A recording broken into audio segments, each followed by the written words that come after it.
Welcome back again guys. तो आज की वीडियो में मैं फिर जो है इन्फोसिस ऑनलाइन टेस्ट जो 28 सितंबर 2020 को हुआ था उसका पार्ट 2 लेकर के आया हूँ। ठीक है, आप लोगों ने मेरी फर्स्ट वीडियो देखी होगी, उसमें मैंने कुछ क्वेश्चंस को कराया था और इसमें भी मैं कुछ क्वेश्चंस को मैं कराऊँगा। तो और जो है अभी मैं कुछ टाइम में हो सकता है कि कुछ और वीडियोज़ को अपलोड करूँ। तो अगर आपने मेरे चैनल को सब्सक्राइब नहीं किया है तो चैनल को ज़रूर सब्सक्राइब कर लेना, जिससे कि आपको जो है जो भी लेटेस्ट वीडियो पड़ेगी उसकी नोटिफिकेशन आपको मिल जाए।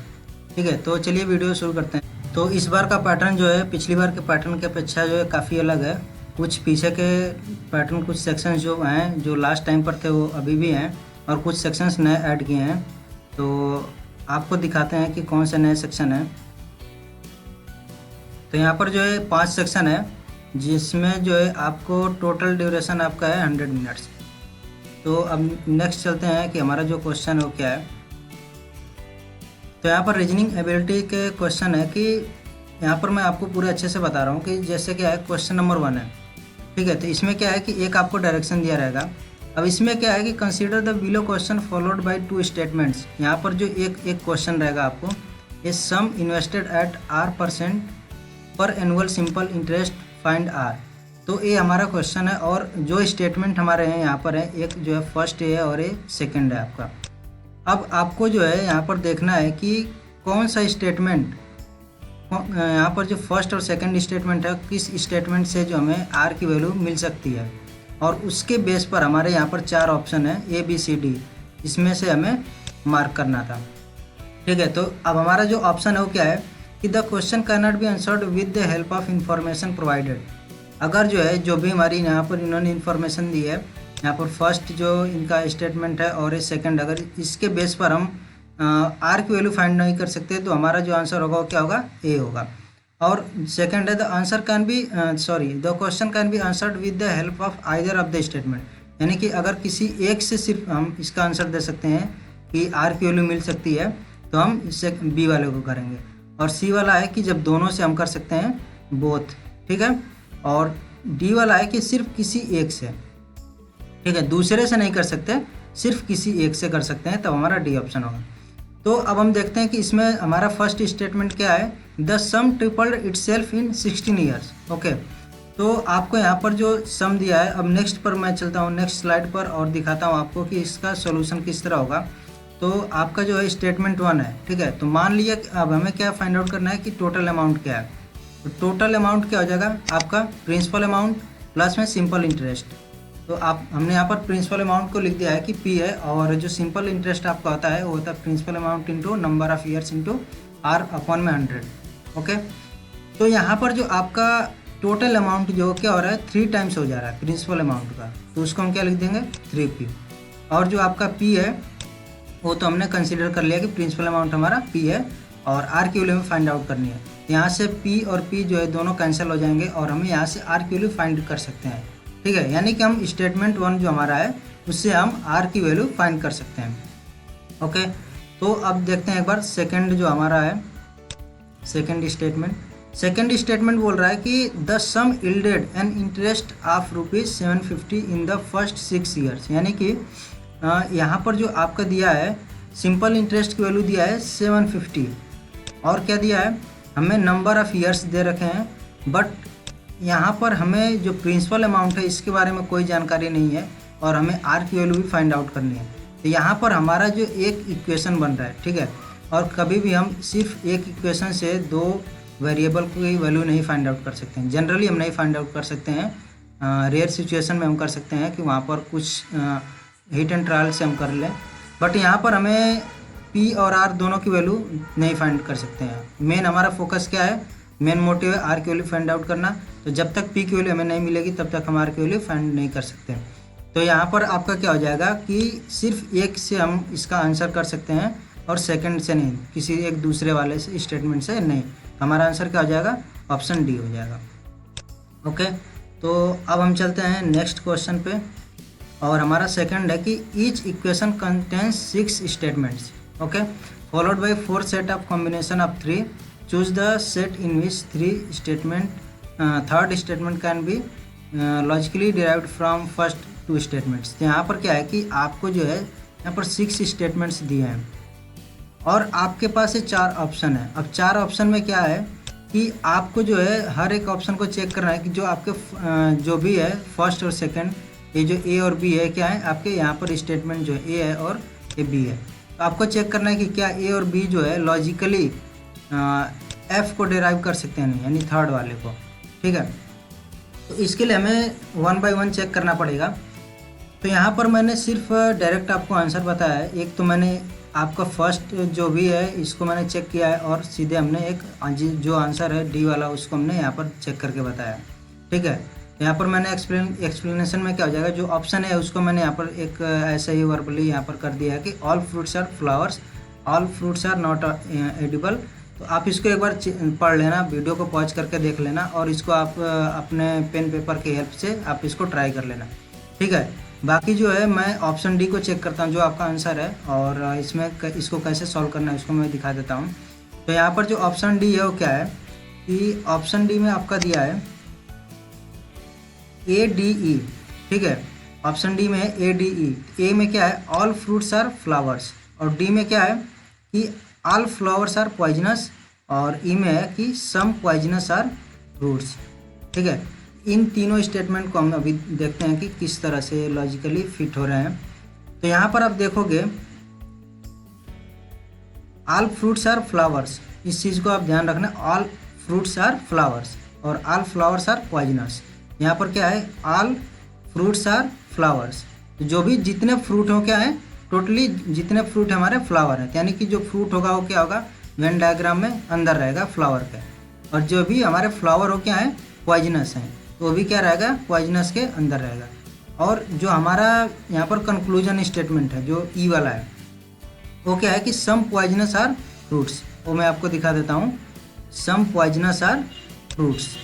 ठीक है, तो अब आप इसको चेक करिए, यहाँ पर जो आपने वेन डायग्राम बनाया है आपका वेन डायग्राम बन जाएगा। जो आपका 2 स्टेटमेंट है इनिशियली, उसका से जो आपका थर्ड है उससे आप चेक करोगे कि सम पॉइजनस, ठीक है, वो फ्रूट है, जो पॉइजनस है वो आउटर है और फ्रूट है। तो जो आपका फ्रूट वाला पार्ट है वो क्या है पॉइजनस है, यानी पूरा पॉइजनस फ्रूट नहीं है, कुछ poisonous, some poisonous are fruits. तो हमारा जो ऑप्शन डी है वो हमारा आंसर हो जाएगा। ठीक है, तो अब हम चलते हैं नेक्स्ट पर।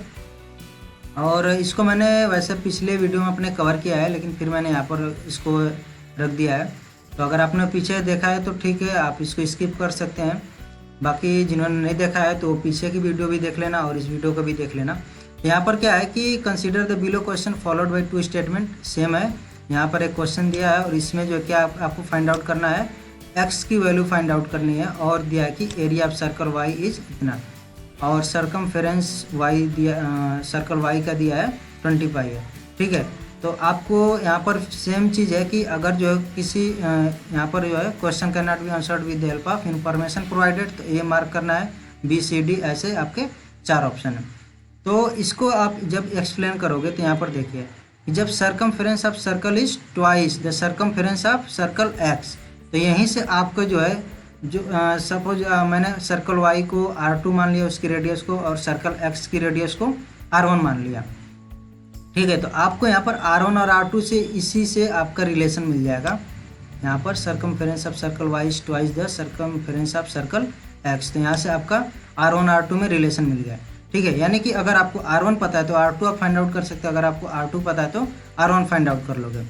ओके, तो अब यहाँ पर क्या है कि जब आपको एरिया ऑफ सर्कल दिया है, यहाँ से कोई भी किसी भी एक एक्स सर्कल एक्स की दिया हो एरिया या फिर सर्कल वाई की आपको दिया हो, आप क्या करोगे वहाँ से आर की वैल्यू फाइंड कर लोगे। जब आपको एक आर की वैल्यू मिल गई तो आप क्या करोगे सेकेंड आर की वैल्यू अपने आप फाइंड आउट कर लोगे। यानी कि जो आपका स्टेटमेंट 1 है उससे आप आसानी से यहाँ पर आर की वैल्यू फाइंड कर सकते हो, जो सर्कल एक्स है उसकी वैल्यू आप फाइंड कर सकते हो। ठीक है, अब सेकंड क्या circumference of circle y is 25, तो यहाँ पर आप देखिए आप क्या दिया सर्कल वाई की यहाँ पर सरकमफेरेंस दिया है, इससे सरकमफेरेंस जब दिया तो यहाँ से आप क्या करोगे सर्कल वाई की जो रेडियस होगी वो आपको फाइंड कर मिल जाएगी।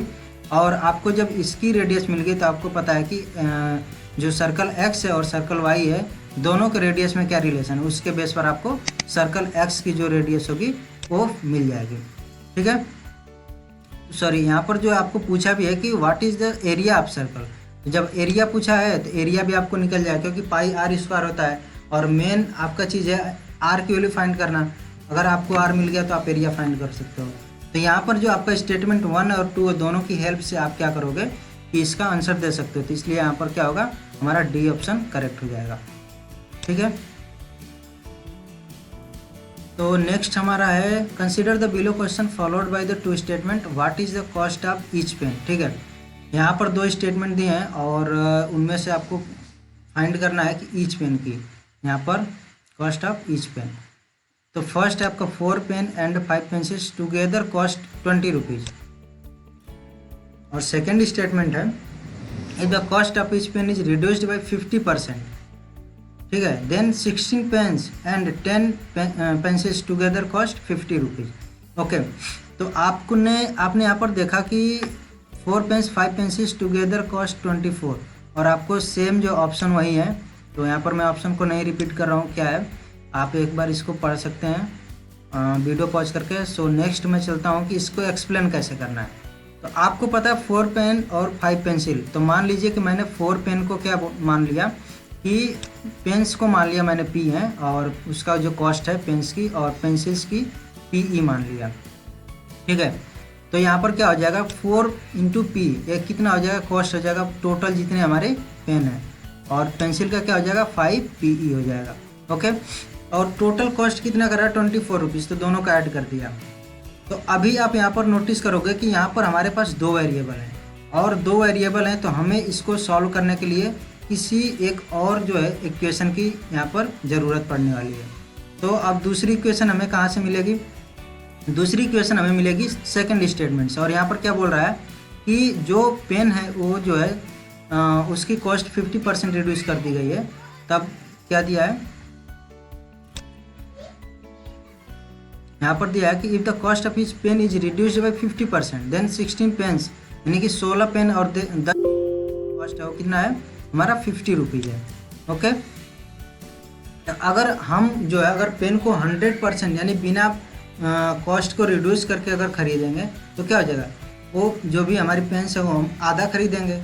ठीक है, क्योंकि हमने यहाँ पर कॉस्ट को बढ़ा दिया, डबल कर दिया। वहाँ पर क्या किया है 50% रिड्यूस किया। अगर हम उसी रेट पर खरीदें तो हमारा क्या होगा, पेन्स की जो है नंबर ऑफ पेन्स वो रिड्यूस हो जाएंगे। तो अगर 16 पेन्स खरीद रहे हैं तो अब 8 पेन्स खरीदेंगे। ठीक है, ओनली 8 पेन्स, तो उस क्या हो जाएगा 8 पेन्स और प्लस में 10 पेंसिल, ये टोटल कितना हो जाएगा 50 हो जाएगा। ठीक है, या फिर सेम चीज़ है लेकिन हमने यहाँ पर 8 क्यों लिखा है।